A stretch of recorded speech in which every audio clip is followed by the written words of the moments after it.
So back in 2010, Pope Benedict came to the UK, and when he came to Scotland, one of the great inspirations of his visit was something called the Caritas Award Scheme, which has seen thousands of Scottish Catholic high school students partake or undertake this award scheme, carrying out amazing work across the country through their schools but also in their communities, and there's been countless legacies. One of the best legacies I think of the Caritas Award Scheme has come from St Margaret's in Airdrie, and we're joined by three of the guys who are now left school and at university and further afield, but their legacy of Caritas continues to live on. So we're welcoming Daniel, Adam and Bailey here today. Welcome.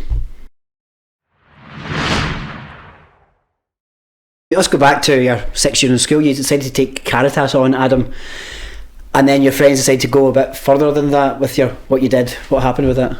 Yeah, so it was just sort of to try and make it a way that wasn't just a class, to do something with it rather than just ticking boxes. And the way we knew best was through sport, and football in particular that year. So we just got together as a group of friends and as a class really the whole year got on board with it, and we just made contact with St Ambrose and Coatbridge, and we asked if they'd be willing to help us and do fundraising for the St Vincent de Paul was at the time, and we sort of just came up with Caritas Cup as just a name, as an idea, but then as the year progressed we sort of thought this actually could be something, so people started getting involved, the money was getting raised and a lot of awareness came about, so it just seemed to be a good idea at the time and still is now. Cool. Looking back, Bailey, on your Caritas time, what inspired you to start with it in the first place? I mean, we just were looking for something to do our hours without outside the chapel, and we were doing leadership as well at the time, and we thought, why don't we get a football game going with St Ambrose? And we never even thought it could come what it is just now. We're just trying to set up a game, do some good for charity, and we had a lot of friends in St Ambrose as well, so just a way to meet up with them, kind of network and get for our Caritas in 6th year. And Daniel, one of the things about Caritas, maybe it's fair to say that it attracts maybe more women. I don't know the exact figures, but maybe more women tend to be interested in doing Caritas. How do you think this idea kind of got more of the men involved, a kind of different side of faith? I just think that it gave them the opportunity to do it with sport as well. I think they were attracted by, it was just an excuse to play a game of football, but they were filling their hours and they were doing their parish work, it was something that they wanted to do, I mean, what was amazing about it is that we came along to film the final in St Ambrose that day, which was incredible atmosphere and just the turnout from various footballers, and obviously Tom Boyd was presenting the trophy to your team which won. We'll get the footage up of that, but what really struck me was it felt vibrant, it felt something that was not stagnant, which so often maybe is the case with the church. One of the things I like to question is, why do young people leave the church? Why are you three still Catholic? Adam, why are you still a Catholic?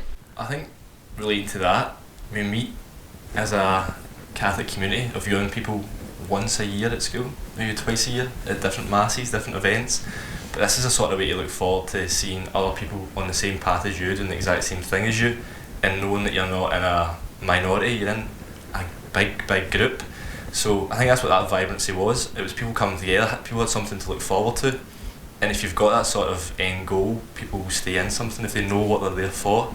And with Caritas being able to have that vision of doing something, it meant that people could get involved and wanted to get involved, and if people want to do something, they will, but they just didn't in the past, and I feel like this is a sort of opportunity for people to get involved. Do you think, Bailey, that did fill that hole where there was this sense that people couldn't feel they were able to do things as young people in the church, but now they can? Yeah, I definitely think so. It's a great opportunity for young people to get involved and maybe expand on their religion, kind of thing. I think it's just as simple as like keeping faith in young people's life as they're always going to do the right thing, kind of thing, and just to make it more exciting even to practice religion. Why is it, Daniel, you've stuck by your faith?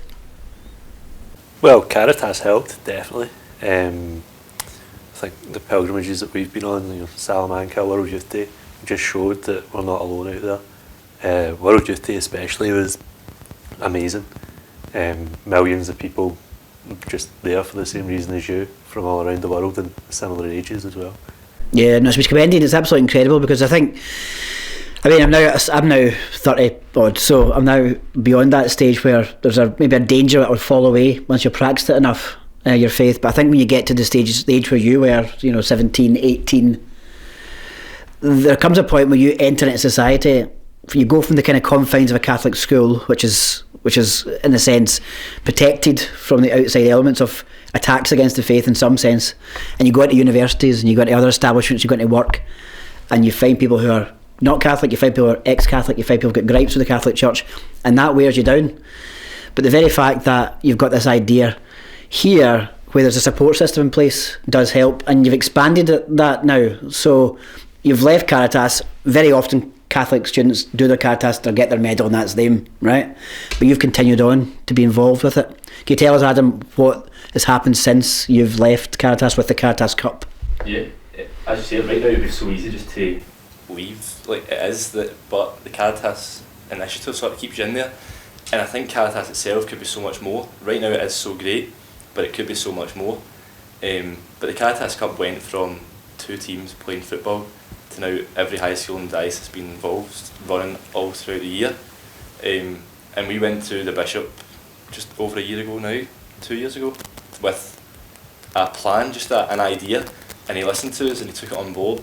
We had a meeting with different people from the diocese, and ever since they've been so helpful. They've gave us the resources we need, the contacts we need, and it's now went to football and netball, and every single school in the diocese is participating in it. It's amazing. Every single school. So how many schools are in the diocese? You know off the top of your head?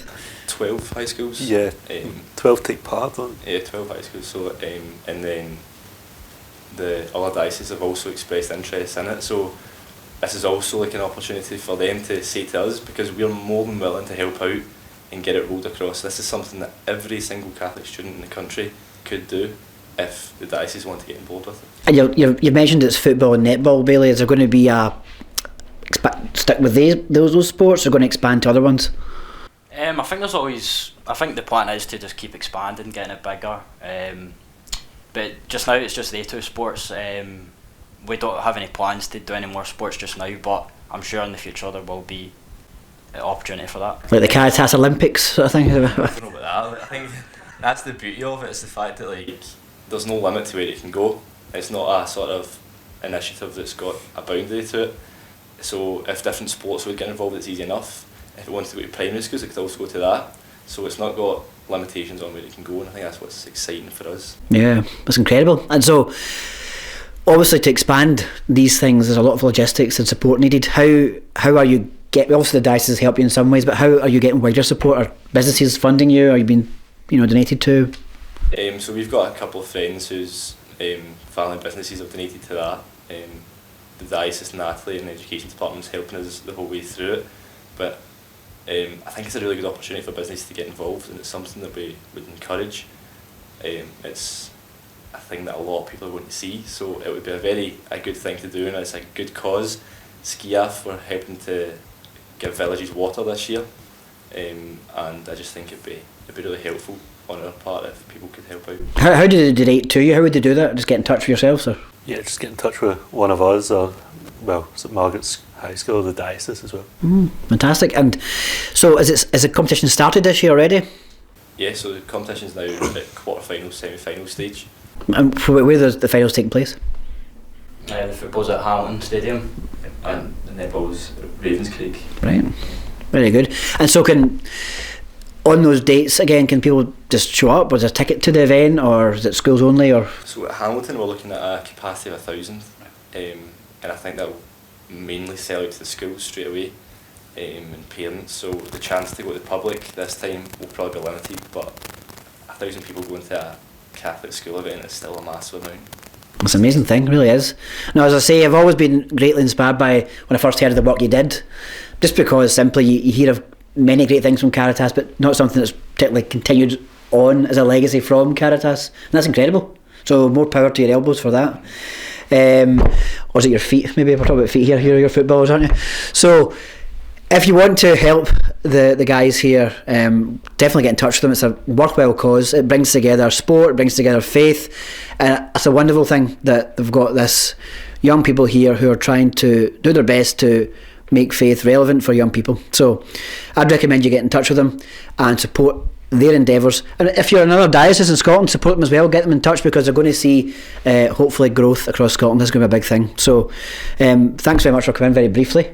I know you've all got work later on, so good luck with that and studies as well. Okay. Thank you.